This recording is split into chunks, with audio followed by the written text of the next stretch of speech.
Alhamdulillah, wassalatu wassalamu ala rasulillah. Kita lanjutkan. Nama lain daripada salafiyah, salafi yaitu ahlul hadis. Siapa itu ahlul hadis? Itu kullu man ittakhadha sunnatan nabiyyah masdaran litalaqi fi babil ilmi wal amal. Itu orang yang mengambil sunnah Nabi, itu hadis-hadis Nabi SAW, sebagai dasar ya di dalam ilmu dan amal, di mana mereka bukan hanya sebatas menjadikan hadis sebagai sandaran, tapi juga mereka betul-betul memperhatikan masalah sanad, ya matan dan kesahihannya. Ya, mereka perhatikan sanadnya, matannya, fikihnya, amalnya. Imam Ahmad berkata ketika menafsirkan Taifah Mansurah, illam yakunu ashabal hadis fala adri man hum. Jika mereka bukan ahlul hadis, ashabul hadis, aku tidak tahu siapa mereka. Abdullah bin Barak berkata ketika menafsirkan At-Taifatul Mansurah, hum indi ashabul hadis. Ya, mereka menurutku adalah ashabul hadis. Kata Syekhul Islam, bukan maksud ahlul hadis artinya sebatas mendengarkan hadis atau sebatas mencatatnya atau meriwayatkannya.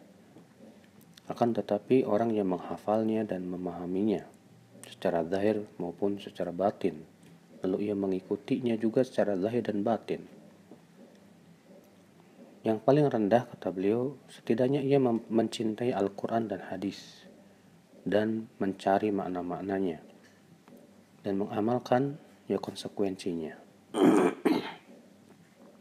Jadi mereka lah orang-orang yang disebut dengan ahlul hadis. Mereka orang yang paling tahu tentang keadaan Nabi dan ucapannya. Mereka yang paling membedakan antara sahih dan yang dhaifnya. Ya, dan mereka orang yang paling mengikuti sunnah Nabi sallallahu alaihi wasallam. Maka mereka lah ashabul hadis. Dan ini hanya dimiliki oleh Ahlus Sunnah wal Jamaah. Adapun selain Ahlus Sunnah wal Jamaah, ya, mereka kalau kita lihat orang-orang Mu'tazilah contohnya lebih mendahulukan akalnya daripada hadis. Orang-orang Sufi misalnya, mereka tidak peduli hadis. Bahkan mereka menganggap ya ahli hadis itu ya jelek di hadapan mereka. Mereka lebih mengedepankan ilham, wangsit, mimpi wali, ya. Dan mereka tidak peduli dengan hadis dhaif, hadis palsu. Mereka tidak peduli dengan hadis dhaif, hadis palsu.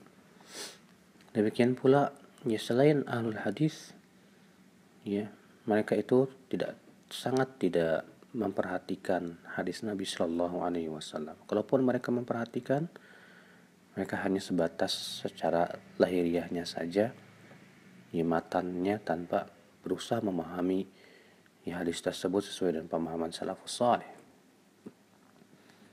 Makanya mereka disebut dengan ahlul hadis karena perhatian mereka terhadap Al-Quran dan hadis dan selalu mempelajari keduanya.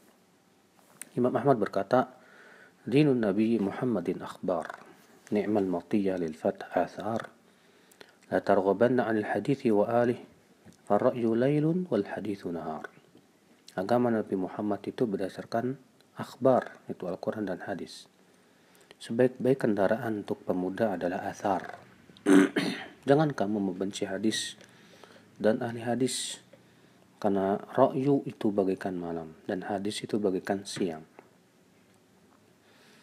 Maka ya tidak disebut ahlu hadis atau ahlu sunnah atau as-salafi kecuali orang yang benar-benar ya mengikuti Nabi SAW, mempelajari hadis-hadis Nabi SAW ya secara fikih, secara hafalan, secara faham, demikian pula secara amal. Wallahu a'lam.